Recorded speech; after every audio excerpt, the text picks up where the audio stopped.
You being a control freak over every aspect of your business is actually hurting you right now. It's such an ingrained habit for people that are really passionate about what they do because they want to have the best client experience. They want to be the best agent that they can be. They want to control everything so that it can turn out exactly the way that they see it in their head. And the problem with that is, number one, life doesn't work that way. No, it doesn't. And secondly, that mindset is getting in the way of your growth. It's stunting your growth. You have to find a way to separate yourself from those emotions day to day to be able to show up consistently for yourself and for your business. And I think it's a trust issue at the foundation of it. Well, I don't trust somebody to do it as well as I do it. You are risking your future happiness. You're risking your future success. And every time you are tripping over that 10 to pick up the dollar bill, you are hurting your future self. So take a look in the mirror and ask yourself that question. Are you holding yourself back from growing? And if you're looking yourself in the eyes in the mirror and you say yes, that's going to hit you right in the face. Shit, that is me. I am the problem.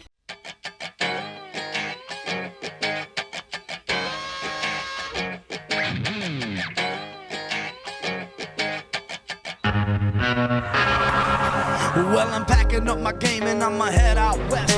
Welcome to the All In Real Estate Podcast. I'm Blake Suddath. This is Parker Pemberton. We're on mission to contribute to the real estate community each and every day. What's up, Parker? Hey, Blake. It's good to be back. It's great to be back. We took a few weeks off. It's been pretty busy, actually, for the last few weeks. It sure has. And you just put me on a time limit because you have a big recruit coming in. So I was told no extended stories and we have to get right to the point. We got to get right to the point. And right before we started filming, we have taken a couple weeks off. It has been really busy. What just happened today? We hit 300 pending transactions. 300 pendings at one time. So it puts us at 800 pending closed for 2025. And today is April 25th. That's wild. Honestly, the last 2 years, it seems like we snapped our fingers and just we're here. So much work has gone into it, but so much focused, detailed work has been the focus. I think in the past we were much more scattered, trying to create a lot of different things. And I think the key in the last, I'd say 18 months has been picking one or two things and just becoming the absolute expert at it. Yeah.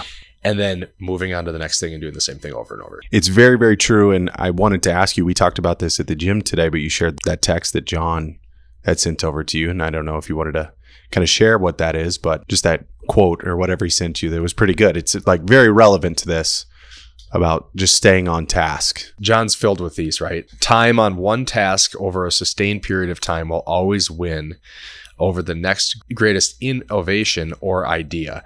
And I think that was the thing. I mean, we've been doing this now for, like, Pemberton Homes has been running and growing for the last 8 years. I've been in real estate now for a decade. The first couple of years were all about just running as fast as I could. How could I help as many people as possible? And by the end of about the second year, I looked up and said, okay, this is not sustainable. Yeah, the wheels are falling off a little bit. The wheels are falling off.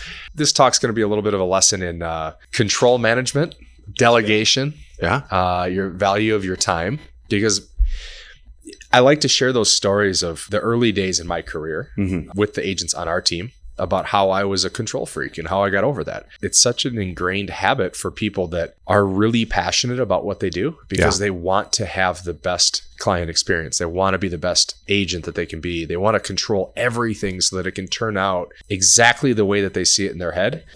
Yeah. And the problem with that is, number one, life doesn't work that way. No, it doesn't. There are only certain things that we can really control. And secondly, that mindset is getting in the way of your growth.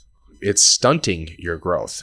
You being a control freak over every aspect of your business is actually hurting you right now. Yeah. And there's just not enough hours in the day to do absolutely everything that is required at the highest level and to live a normal life or whatever a normal life looks like to you.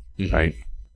Well, and I was sharing this with an agent this morning, and if she listens to this, she's going to understand that, or she's going to remember that this is exactly what I told her. You know, when we go through the day-to-day in real estate, there's all sorts of stressors, anxiety, problems, solutions, It's a people business. So there's tons of emotions, and you have to find a way to separate yourself from those emotions day to day to be able to show up consistently for yourself and for your business. And I said, the way that I evaluate my days now are much different than when I was a solo agent, or much different when I was just starting out. When my head hits that pillow, a lot of times, many, many, many days, because I deal with lots of problems. The more success you have, the more frequently you're going to deal with problems. Yeah. So, and I digress a little bit here. I used to deal with a problem every 7 days. Yeah. Now I deal with the problem about every 7 minutes. Yeah. I was going to say 7 problems a day, maybe. So if you have an issue with all of these bumps along the way, you're never going to make progress. So when the head hits the pillow at the end of the day, number one, did I stay true to myself? Number two, did I live in my principles? So did I live according to my principles? And if you're listening to this, if you haven't identified a handful of principles in your life that you live by, you should, because that's your defining mission at the end of the day. And 3, did I show up the best version of myself today? Did I treat people the way that I want them to be treated? Did I treat myself the way that I want to be treated? And did I give it my all? Yeah. And those 3 things, at the end of the day, if I say yes, yes, and yes, like we might lose an agent that means a lot to us, but I stayed true to myself and my mission. So I'm going to wake up and do it again tomorrow. And the more days that you wake up and fulfill that mission, the more great things are going to happen to you, but the easier it's going to be to get over some of the controversy in your life. And I mentioned losing an agent because in my life, that's one of the hardest things. Yeah. Like I can deal with lawsuits. I can deal with lawyers. I can deal with deals falling apart. The hardest thing, honestly, is when agents that mean a lot to you leave your company. Yeah. At this point in my career, right? And I think that if that ever stops hurting, I think it means that I don't give a shit. Yeah. You've lost your way from your guiding principles. Then it's no longer about them or helping them grow their business. They're just a number at that point. Because you're right. I mean, it's never fun. It's never when you see somebody else leave or anything like that. I don't like to lose people. And I bring these people in and I'm like, oh, we had great conversations, and it's like, what could I have done, But and attrition's going to happen, right? Yeah, it does. And my coaches always tell me that it's just part of the business. And I just bring that up because that's one of the bigger stressors in my life. It's also one of the areas that I still am white knuckling because I'm probably over protective of that. I probably am too much of a control freak. But again, I always ask myself, is this helping or hurting the business? And I think it's still helping the business. So. Yeah, I would agree. But, even if we rolled back the clock 5 years ago, these problems that we go through today would have thrown me completely off mission. Yeah. So it's crazy to see development and how you can use your time appropriately to put people in the right spots and ultimately have more help dealing with those problems. Yeah. So let's stay on the control freak aspect. So if an agent is doing 30 deals and they want to get to 50 deals, but they are maxed out and they're like, yeah, but nobody can do it like I do. What would you suggest? What are 1 or 2 things that you would suggest to them? And I know we've had these conversations with agents multiple times, but what do you think is the first thing that they would need to do? And then the second thing? Well, I think it's acknowledgement of the problem first. Like you are actively holding yourself back from growing. So take a look in the mirror and ask yourself that question. Are you holding yourself back from growing? And if you're looking yourself in the eyes in the mirror and you say yes, that's going to hit you right in the face. Yeah. Shit. That is me. Yeah. I am the problem. Yeah. So number 2 is I don't know if that agent's feeling enough pain yet. Because when the pain is persistent enough, people make decisions and they make life changes. And for me, it wasn't 25 transactions. For me, it was like 75 transactions. I had a super high tolerance for pain, and I still do, and which is why I just push the pace like I do still faster than ever. But I can handle a lot of stress and a lot of anxiety and a lot of pain. But I knew between the 2 of those things that I wasn't going to continue to grow. And what's the point of just staying stagnant or plateauing in your business? Yeah. Really, all you're doing is stealing from your future self. That's the way I look at it. I have a quote written down. Change is difficult because the status quo is comfortable. Correct. And I think we can get even at 75 transactions, you were probably like, I could probably do this a little bit more, or a little bit longer. And you would probably at one point in time become comfortable, but you wanted to continue to grow.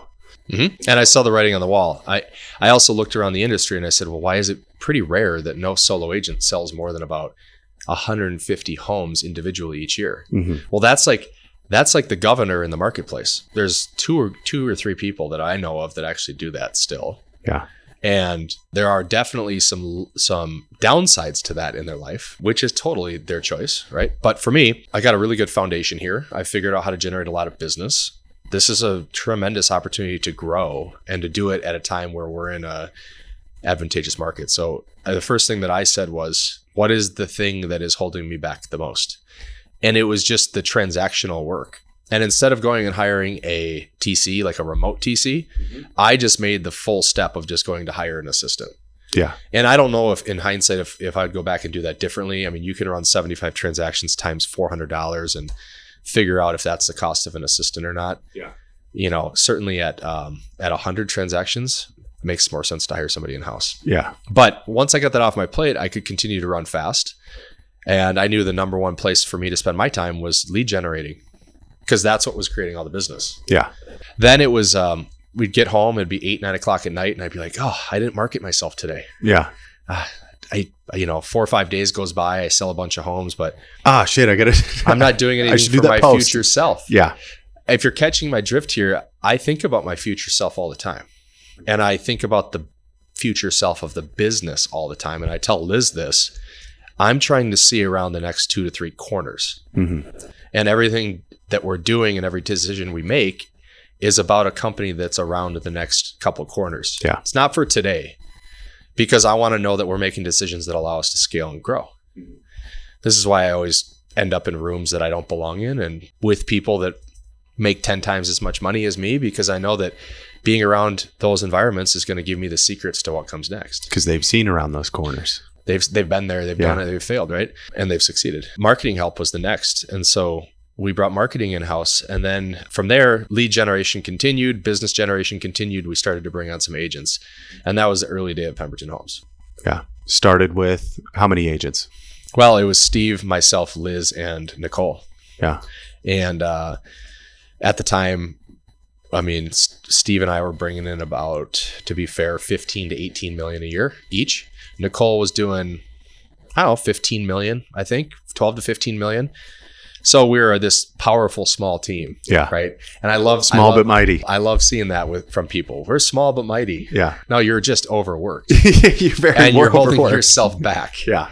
And your small and mighty team will be cut in 1/3 if you lose one person. Yeah. That became very clear when we got to 10 agents and we lost 3 producers. Yeah. Well, it was 30% of our agent count, but it was like 40% of our business. Mm-hmm. And so that was a really good lesson that, hey, when you're recruiting, you're always recruiting. There is not an off switch for recruiting. Yeah. And that's a conversation that I've had with multiple team leaders. It's, and you've probably heard this, well, they will never leave me. Like, yeah, they eventually probably will. Right. Yeah. And the way that I think of it is that you and I were in New York together. We did ride the subway. Yeah. Right. You ride the subway, you see in New York City, especially, you see 50 some stops on the route. Yeah. Your career as a team leader or broker owner is like that subway. There's going to be some people that get on to the train and they stay until the very end. Yep. There's going to be people that get on and they get off in 2 stops. Or they get off in 8 stops, There's going to be somebody that jumps on and fights somebody tweaking on meth in the corner. There's going to be some weird stuff that happens. Luckily, we didn't see that. There is no ownership of people in this business. I don't know why brokers or team leaders think that they own people or that they have control over people. Actually, it's one of my pet peeves because I see it with our competitors, and I see it in the way that those agents leave those teams and the way that they react. It just gives us all of the things not to do. It shows us exactly what the people in the marketplace are doing wrong. Mm-hmm. I guess it's just an abundance mindset around, like, if you don't want to work here anymore and if you don't feel like there's value here for you, I wish you all the best. Yeah. Handshake. By the way, for the record, 105 agents recruited in 2024. We kept 88. Mm-hmm. And we released some for being unproductive ourselves. So we had extremely good retention in 2024. We also have great retention in 2025, but it's just the reality of the business. Yeah. Let me just touch on that piece, that control freak piece. Yeah. Are you going to let yourself feel that pain first, or are you going to take a conscious effort to delegate and or hire some help for yourself? There's a lot of ways to do it. Mm-hmm. You don't have to hire an employee. If you do, though, let me give you something that I think about. Let's say you're hiring an employee for $40,000. The year is separated in 4 quarters, right? Mm-hmm. So in 90 days, if that employee doesn't work out, what was your risk? $10,000. It's $10,000, one transaction. Yeah. That's your risk in hiring somebody. Yep. The problem is most people look at that like, I'm wasting $40,000. Mm-hmm. Or in the case of bigger level employees, I'm wasting $100,000. Yeah. Look at it in terms of quarters, because after 90 days, you should know for certain if that person's going to be a fit. Yeah. Or if you need to part ways and hire somebody else. So it's less risky than most people even think, because most people are looking at the big picture, right? The entirety of it. Yeah. Yeah. And I would just look at your business today. If you're listening to this, divide your income by 2,000 hours. Mm-hmm. That's going to tell you what your hourly wage is in this business. You should hire out everything underneath that amount. Yeah. Everything. And it should start with small tasks and then eventually build it up to big tasks and continue to do that over and over again. Yeah. That control freak in you is going to be released a little bit when you hire somebody for the first time and it works. You're going to be in the car and you're going to be like, you know what? I was wrong for years. Yeah. This actually worked out and this is awesome. It's because you now trust them. Mm-hmm. And I think it's a trust issue at the foundation of it. Well, I don't trust somebody to do it as well as I do it. But there's actually people out there that will do it way better than you can. And I think it's Dan Martell that says, if you can find somebody, they won't do it 100% as good as you. But if they can do it 80% as good as you, that's 100% all right. Yeah, but in time, they do it way better. Oh, They do like 120. If you look at me and our business now, yeah, I mean, I don't even know how to log into some shit. And that's I guess a good problem to have. But I have totally trusted and delegated to the experts and let them take it. Yeah. And at the end of the day, that's why you're seeing the hockey stick level growth that we're experiencing. The J curve. The J curve. And people are like, wow, this came out of nowhere. No, it didn't come out of nowhere. This has been 9 years of building. Yeah. This has been 9 years of trading money for time and time for building. Mm-hmm. And we've just been doing that over and over. And finding the right people that you trust to do a great job. Oh my gosh. The people are everything. But to that control freak realtor who's selling 20 homes a year that can't get out of their own way, you have to do it because you are risking your future happiness. You're risking your future success. And every time you are tripping over that 10 to pick up the dollar bill, you are hurting your future self. Yeah. So look in the mirror and figure out how many times are you hurting yourself per day. And what is the opposite of that? It's you actually trusting yourself. It's you taking a risk. Mm-hmm. It's you taking that $10,000 chance and hey, it might work out. Yeah. Hey, you might make more money. You might get more time back. It'll probably work out. This is something I'm very passionate about. So if anyone's listening to this and you might feel like you're stuck or you're white knuckling this thing a little too hard, reach out because it doesn't matter what level in business you're at. I have some tips to help you and I'd love to help you. I love that you keep saying white knuckling it. There's a great book called Willpower Doesn't Work. And they bring up that analogy a lot. It's a great book. No, I love that stuff too. I'm a big fan of finding great people to help you, right? And helping other people win. So if you do need some help or you have taken the next step of saying, hey, I am not going to be a control freak realtor. I do want to delegate some tasks and grow my business. Let us know. Hit us up in the comments. We want to hear about those wins. And hey, where are we at in a couple weeks? We've got some trips coming up. We have a Fast Forward event in Scottsdale. That's at the Global Ambassador. That'll be a good time. That'll be a good time. We're both presenting there. And then a couple weeks after that, we're down in Dallas for the private EXP Mastermind with Mike Del Preet on day one and then John Cheplak the second day. It's going to be a great time. And Leo and everybody. It's always great to be there. So if you're at any of those events, come and talk to us. Now, this has been a great episode. I love this topic. And that's it for this episode. Real Estate Podcast. Follow Parker on social. Follow me on social. Subscribe to the channel. I am about 8 minutes late to this recruiting meeting. So, hey, that was the episode. Have a good one, guys. Check us out next time. Well, I'm packing up my game and I'ma head out